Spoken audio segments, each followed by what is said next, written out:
soal rempang ini bahwa kita semua menyanyikan pur yang sama. Ini bukan investasi, tapi invasi. Invasi berkedok investasi, kan gitu kan? Yang mereka begitu ngotot mengusir orang-orang penduduk asli dari sana. Saya kira motifnya tidak semata-mata investasi atau industrialisasi. Apa pentingnya mereka mengusir semua orang dari sana? Sehingga hanya mereka saja ada di pulau itu. Lalu kalau mereka masuk dengan kontainer, dengan speedboat, dengan perahu segala macam, siapa yang kontrol? Siapa yang bisa jamin bahwa yang masuk itu adalah bahan baku, barang modal, atau itu senjata, atau itu narkoba, atau apa seperti yang selama ini terjadi? Nah, dari 5 kriteria tadi, ada pajak-pajak buat negara, ada kerja lokal, ada masuk devisa, ada ekonomi lingkungan yang bergerak, ada lingkungan terjaga, tidak terpenuhi satupun juga. Jadi tidak bisa tidak, ini adalah invasi.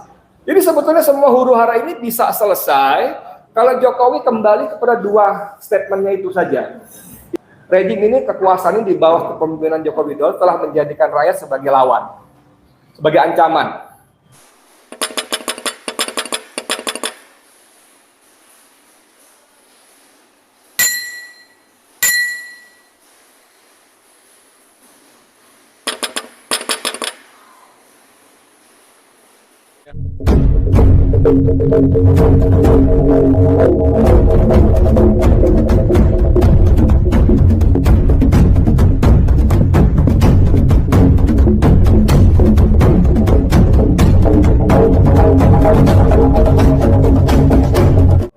Oke, alhamdulillah sampai juga ya.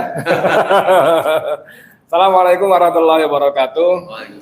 Alhamdulillah, salam semoga limpahkan pada Nabi Muhammad SAW serta keluarga, sahabat dan pengikutnya yang setia dengan ajarannya, dan kita semua juga berharap semoga kita mendapat syafaatnya di hari akhir kelak, amin ya rabbal alamin.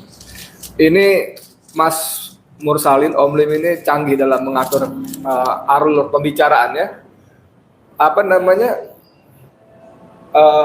gradasinya tuh naik terus gitu loh. Mengalir.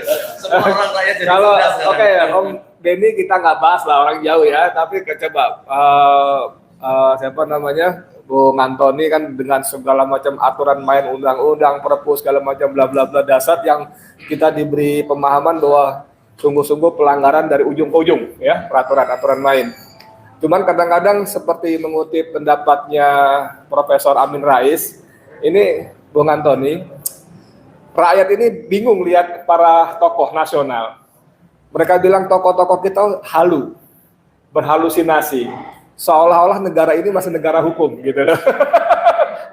Pasal sekian ditabrak, undang-undang sekian ditabrak segala macam. Tadi saya bisik-bisik juga Mas Indrajit juga, ini gila-gila nih.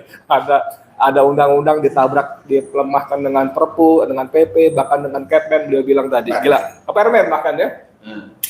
Dan puncaknya Bang Marwan ini bahaya sekali. Kita gelerakan semangat Bandung Lautan Api dan 10 November, dasar sekali. Saya ingin mengutip soal rempang ini bahwa kita semua menyanyikan pur yang sama. Ini bukan investasi, tapi invasi. Invasi berkedok investasi, kan gitu kan? Nyanyian kita kan selama ini begitu kan? Makanya kalau saya ingin sedikit membedah, invasi itu apa, investasi itu apa. Pemerintah ini kan selalu meninabubukan, memberikan angin surga. Ini investasi, ini pertumbuhan ekonomi ya, dan sebagainya. Jadi ternyata kalau investasi itu paling sedikit ada 5 syarat. Kalau 5 itu terpenuhi, maka bisa disebut investasi. Kalau tidak terpenuhi, itu investasi, tapi invasi itu penjajahan. Yang pertama, kalau ada investasi asing masuk, maka akan ada pajak-pajak yang masuk. Pasti dong. Mulai dari pajak dia masuk, perlengkapan, peralatan, terlepas nanti ada berbagai macam keringan insentif ya. Tapi paling sedikit ada pajak penghasilan, pajak badan yang 35% itu. Dan oleh Jokowi semua dipangkas dengan judul tax holiday, tax allowance, tax holiday kadang sampai 20-30 tahun. Jadi dalam kasus rempang dan banyak investasi lain, nikel smelter di Konawe, Morowali segala macam itu kita nggak dapat apa-apa. Tenaga kerja yang masuk pun harusnya kan mereka visanya visa tenaga kerja. Tapi jangankan tenaga kerja, visa wisatawan mereka liar sama sekali, jadi nggak dapat pajak-pajak dan sebagainya. Jadi dari sisi perpajakan kita nggak dapat apa-apa. Kemudian menyerap tenaga kerja. Sebuah investasi harus menyerap tenaga kerja dan itu harus lokal, utamakan. Bang Marwan tadi bilang ada sekitar 300.000 tenaga kerja, karena 11,2 miliar itu nilainya sekitar 172 triliun. Tahap awal. 80 tahun kemudian akan jadi 385 triliun, 82 triliun. Dan itu akan menyerap 300.000 tenaga kerja di Rempang.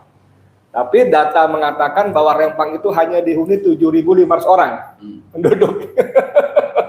Katakanlah 7.500-nya dipakai semua, katakanlah. Maka masih ada 200.000 lebih yang didatangkan dari Cina. Orang asing. Ya, jadi tidak menyerap tenaga kerja. Apalagi ternyata Rempang itu mensyaratkan para investor atau investor agresor itu menyarankan harus dibuang pergi, ya. Jadi Rempang itu punya luas kurang dari 17.000 hektar, dan para penghuni Melayu di sana 16 kota kampung tua itu hanya sekitar 300 hektar saja. Hanya 300 hektar saja. Jadi kalaupun seperti kata mereka, kami tidak anti investasi. Silakan masuk tapi jangan usir kami. Biarkan kami hidup berdampingan dengan investasi itu. Seperti contoh di Batam misalnya, kan kalau kita nonton videonya Aliansi Pemuda Melayu kan gitu yang 8 menitan itu kan, Pak Rudi gitu kan. Kami tidak anti investasi Pak Rudi gitu kan, dan seterusnya sebagainya. Jadi tenaga kerja yang diserap itulah tenaga kerja asing, ya. Dan ini yang membuat kita miris, kalau mereka begitu ngotot mengusir orang-orang penduduk asli dari sana. Saya kira motifnya tidak semata-mata investasi atau industrialisasi. Ini Bang Mas Hendra pasti paham betul karena beliau kan menekuni soal geopolitik. Apa pentingnya mereka mengusir semua orang dari sana? Sehingga hanya mereka saja ada di pulau itu. Lalu kalau mereka masuk dengan kontainer, dengan speedboat, dengan perahu segala macam, siapa yang kontrol? Siapa yang bisa jamin bahwa yang masuk itu adalah bahan baku, barang modal, atau itu senjata, atau itu narkoba, atau apa seperti yang selama ini terjadi? Siapa yang bisa jamin? Jadi menurut saya ini lagi-lagi saya harus menyerukan kepada Menteri Pertahanan Prabowo Subianto. Kenapa ini tidak masuk dalam kalkulasi Menteri Pertahanan gitu loh? Bahwa sebuah pulau yang ada penduduknya diusir penuh semua habis dan diisi orang asing semua. Ada apa gitu loh? Apakah betul-betul kepentingan investasi saja? Apakah betul-betul kepentingan industrialisasi saja? Atau tadi dalam rangka Bang Marwan tadi bilang ini bibit-bibit koloni dan akan berkembang pada kolonialisme. Saya membaca begitu. Nanti mungkin Mas Derajat dengan bacaan yang lebih luas bisa mengkoreksi kalau saya kurang pas.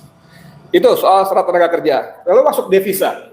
Menteri Bahlil mengatakan itu nanti 95% hasilnya akan diekspor.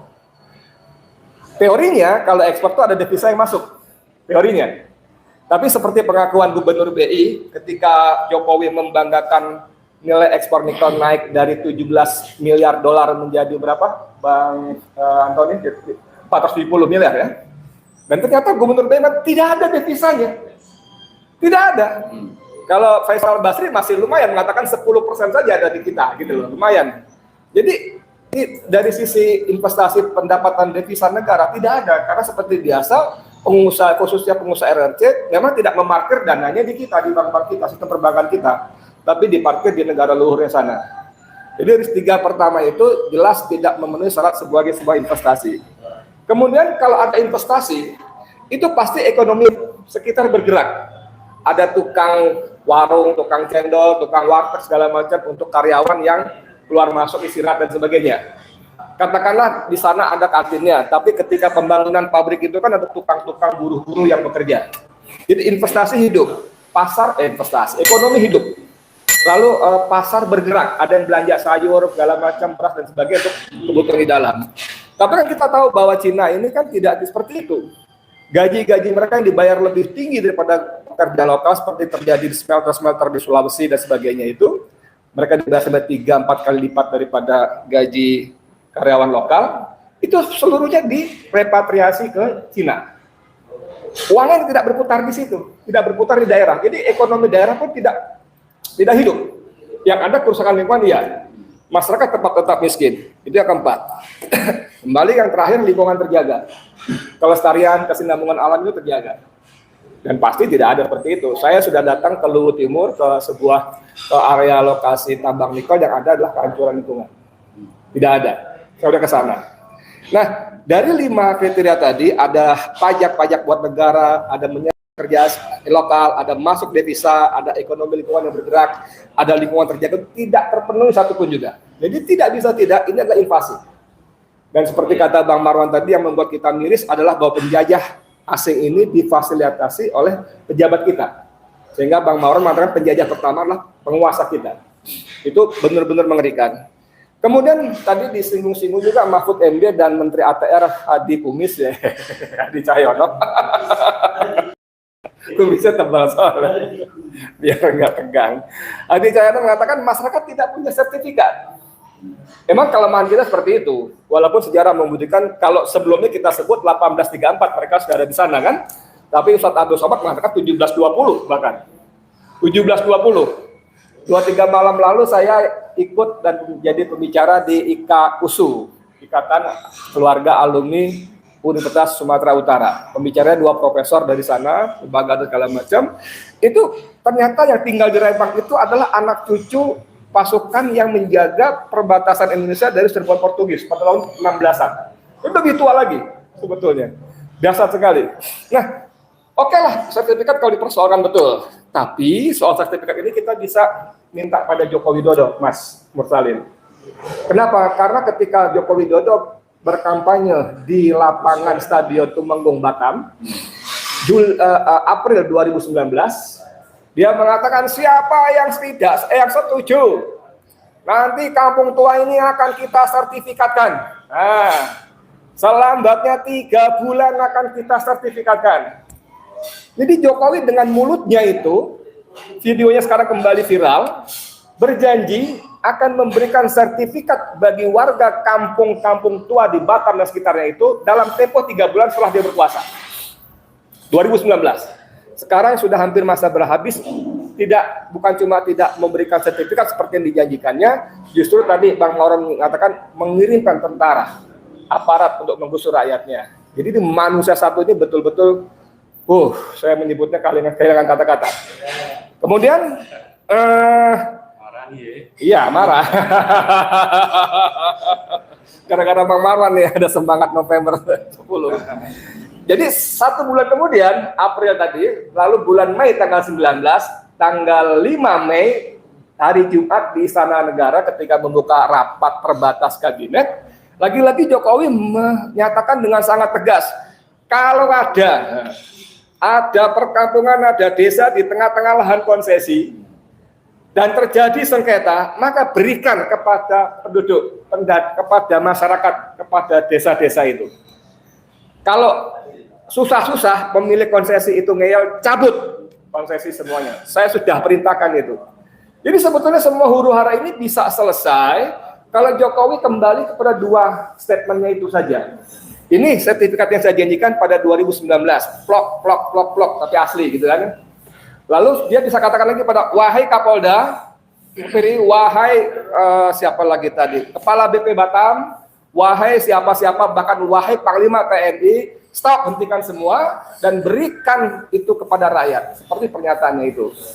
Tapi kan kita sudah terlampau biasa kalau Jokowi ngomong ke kanan, siap-siap dia bakal ke kiri. Ya kan? Kalau Jokowi ngomong meroket, ya siap-siap bakal terpuruk. Selalu sebaliknya, dan saya nggak ngerti kenapa kita dihukum oleh Allah punya presiden seperti itu gitu loh. Sedikit lagi terakhir, ini soal PSN ini mah kerja Bandung Bondowoso kalau kita tahu legenda itu ya, bikin candi 1 malam ya.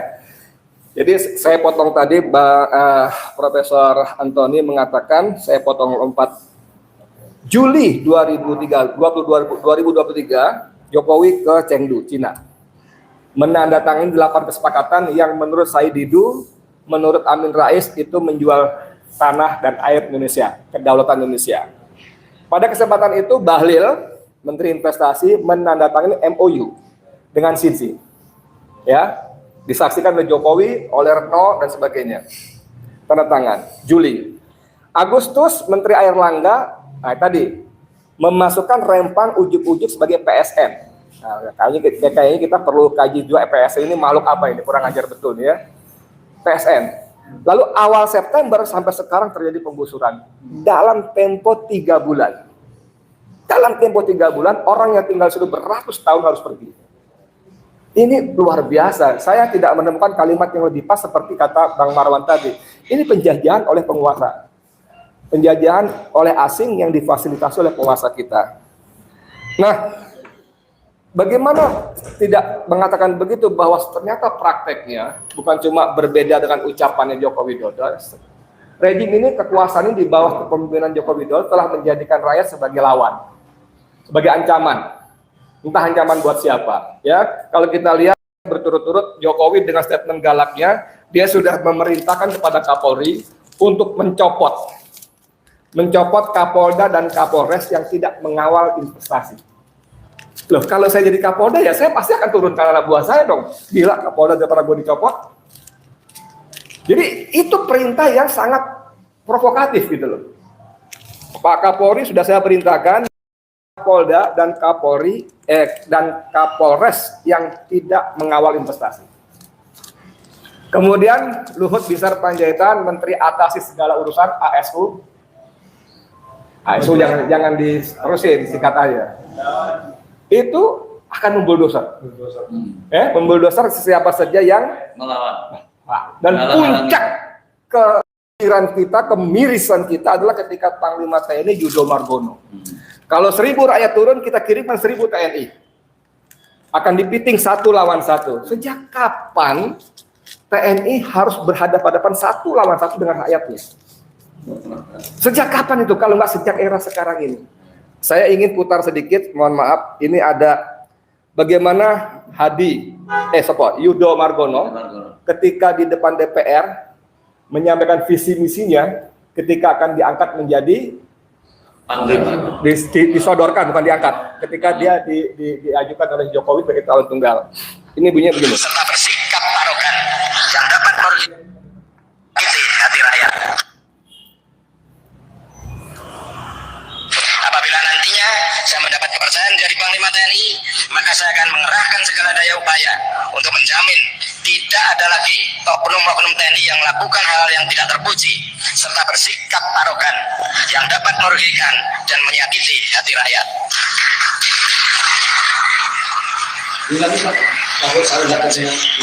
Sebagai tentara rakyat, maka Cuma dikit sih. apabila nantinya saya mendapat kepercayaan dari Panglima TNI, maka saya akan mengerahkan segala daya upaya untuk menjamin tidak ada lagi oknum-oknum TNI yang melakukan hal yang tidak terpuji serta bersikap arogan yang dapat merugikan dan menyakiti hati rakyat.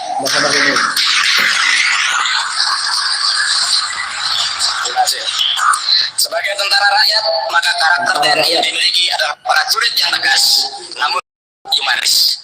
Dan disegani, tapi bukan ditakuti. Sesanti 8 masjid TNI harus menjadi pedoman bagi seluruh prajurit untuk bersikap ramah tamah dan sopan santun kepada rakyat, tidak sekali-kali merugikan, menyakiti, dan menakuti hati rakyat.